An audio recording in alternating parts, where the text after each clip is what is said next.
Hello everyone, my name is Cenk Baykal and I've been working with Luis Torres, graduate student, and Dr. Alterovitz on research on concentric tube robots. And namely, we worked on the user interface and design optimization for these concentric tube robots. Now, before I present the notion of a concentric tube robot, I'd like to provide some motivation for why we would want to use a concentric tube robots in the first place. So typically, current traditional clinical instruments are typically straight line devices, meaning that they can only travel paths that are straight line. So you can see that this can be an impediment to some surgical procedures, because to get to a clinical target or site, the physician must remove healthy tissue, or even worse, the physician cannot literally reach a target. So this can render the operation to be inoperable, meaning that the physician, because of these limitations by the clinical instruments, the physician cannot reach this target and cannot operate. Now, so concentric tube robots have the potential to enable novel and minimally invasive surgical procedures, meaning that the physician may no longer need to cut through these healthy brain tissue to maneuver around obstacles and get to the target clinical region. And instead, we can use these concentric tube robots that are able to bend and curve around anatomical obstacles to get to the specified clinical site or operate on some clinical target. Now, more formally, these concentric tube robots are composed of these pre-curved and customizable tubes. So you can see here are the tubes, and you can see the small size of it being an advantage in some surgical procedures. And on the right, you can see an environment with spherical obstacles, but the concentric tube robot is able to bend around and curve around these obstacles to get to a clinical target. Now, in a surgical setting, you can imagine that these abilities to follow curvilinear paths and maneuver around these obstacles can be a great advantage. And with these concentric tube robots, we can reach these surgical sites that are in constrained or tight spaces. Now, the ability to curve around these anatomical obstacles comes with some challenges. And these challenges are these unintuitive and complex kinematics of these robots. So here's a picture of a 3-tube concentric tube robot. And you can imagine that to get to this end position, at the tip position of the robot to move, you have to manually we have to translate and rotate each of these tubes to get the entire robot to move. Now, in a surgical setting, we can't possibly expect a surgeon to manually rotate and translate each tube so that the tip position gets to the desired position. Instead, we must rely on some motion planning algorithms to make this happen. Now, the problem formulation then becomes, we want the physician to have the ability to move the tip position to a desired pose, but at the same time, we want the robot to execute a motion plan that guarantees collision avoidance by translating and rotating each tube so that, as you can see, the shaft avoids all collisions with the obstacles. And these motion plans have to be generated and executed at interactive rates so that we can enable the physician to use this in a surgical setting. Now, what my contributions to this project was a multi-component system architecture hosting a visualization and a 3D input from the user. So on the right, you can see a visualization of an anatomical neurosurgical scenario where the robot is inserted through the nasal cavity. It's called an endonasal surgery. And we're trying to reach, let's say, the pituitary gland. And now the physician can control the robot's tip, or this red sphere over there with this 3D input device, this sensible phantom device. And the robot will automatically avoid all collisions with the obstacles in anatomy and reshape and translate and rotate each one of the tubes so that the goal position is achieved. So let's take a more concrete example, and this is the interactive neurosurgical simulation.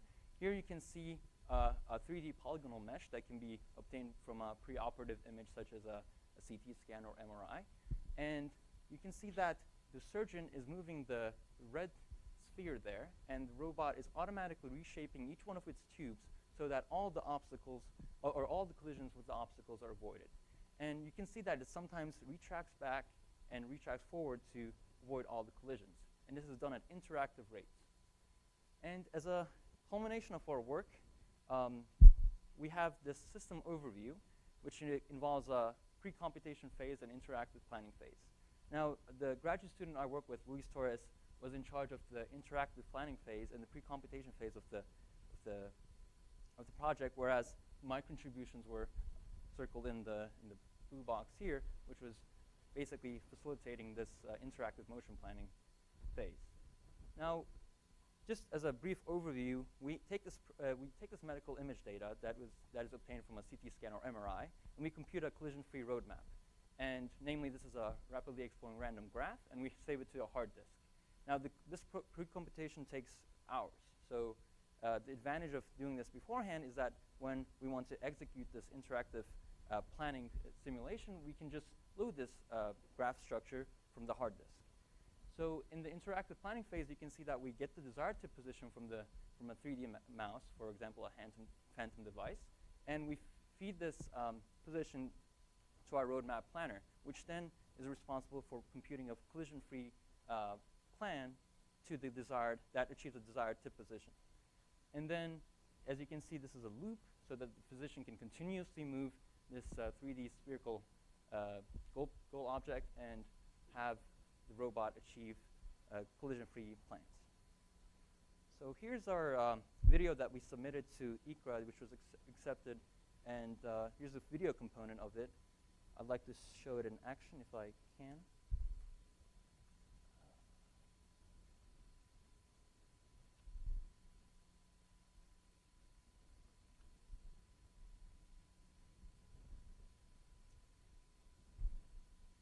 So here you can see the multi-component system architecture there, and the user moving the phantom device and giving it the robot 3D input as to where it wants the tip position to go. And this is the 3D anatomical mesh that is computed from a preoperative image, such as a CT scan or MRI. And here you can see how the goal position, or the goal tip position, is specified with this 3D input. And the robot tries to achieve that tip position by translating and rotating each one of the tubes. And sometimes you can see that it retracts back to avoid collisions. And this collision avoidance is guaranteed because we're taking advantage of this pre-computed roadmap. And here's the very same motions in a more anatomical setting.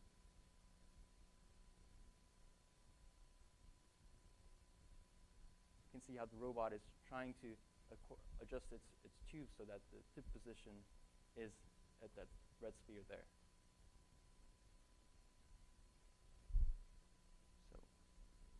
So now that was our work on interactive motion planning for concentric tube robots. But I'd like to mention another project that we're currently working on, and that is the design optimization for these robots. So you can imagine that, especially with a complicated robot like this, the robot's success at a task largely depends on its design. And we can take advantage of the fact that these concentric tube robots have a modular design, meaning that since they're composed of these customizable tubes, we can swap in a tube for another tube and have the robot achieve greater success in completing a task. So for example, we might want to optimize the robot architecture to reach a specific goal region in the lung, or the pituitary gland in the case of skull-based surgery. Now, the problem formulation, in a more formal sense, is that we are given an environment geometry, and we are also given the clinical goal region from the user. So we want to reach some specific place in the anatomy, and we want to find what should the pre-curvatures and the lengths of each of these tubes be, as to maximize the robot's tips coverage of this goal region. So that is in a sense, it is a mathematical optimization problem, and where the optimal solution to this problem is a set of design parameters, in this case the pre-curvatures and the length of each tube, and that achieves an optimal objective value. And this optimal objective value depends on your objective, but in many cases, maximizing the reachability to this goal region is our objective.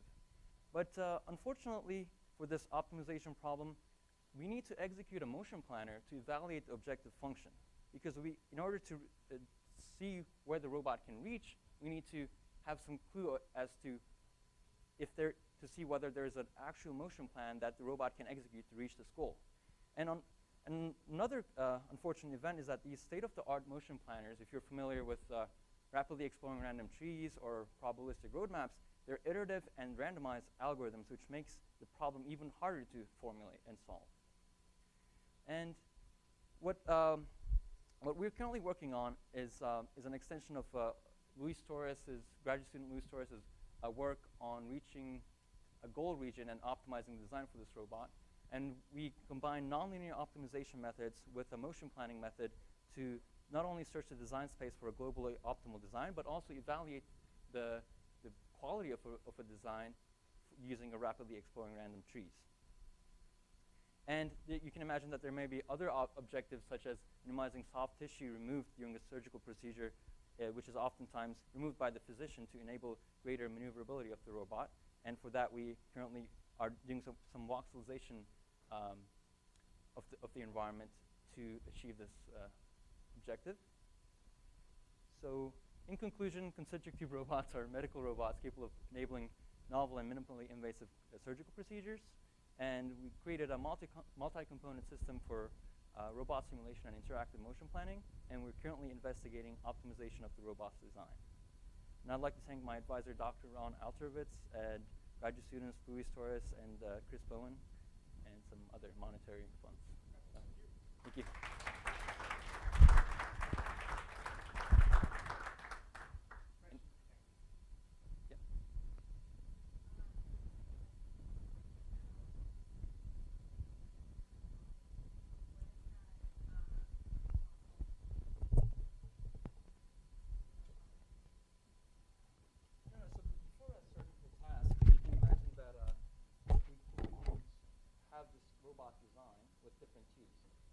If a particular set of tubes with pre-curvatures and length allows the robot to reach a particular region better, then we can swap in a better, more suited tube for that one. Right, so that's the optimization objective.